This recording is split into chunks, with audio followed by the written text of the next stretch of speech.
Welcome to McPlum, simple solutions served daily. You begin right now by making sure the essentials are active. Go to Settings and enable Raise to Wake or Tap to Wake so you can wake the screen without the power button. Make sure Wallet is already configured with a working card and Face ID or Touch ID ready. Once done, add the Wallet shortcut to Control Center. This gives you a one-tap path to Apple Pay. You're preparing access methods that let you bypass the broken side button and still reach your cards quickly.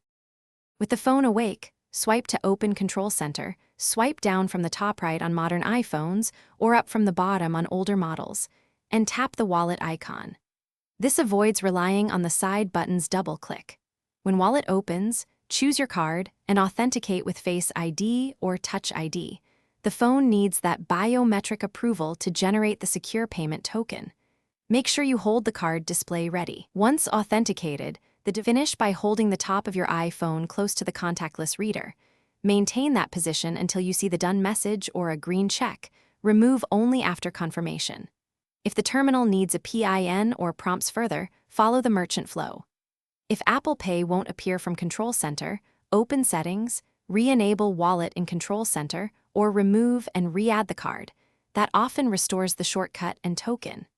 If biometric unlock fails, ensure Face ID or Touch ID is recalibrated in settings.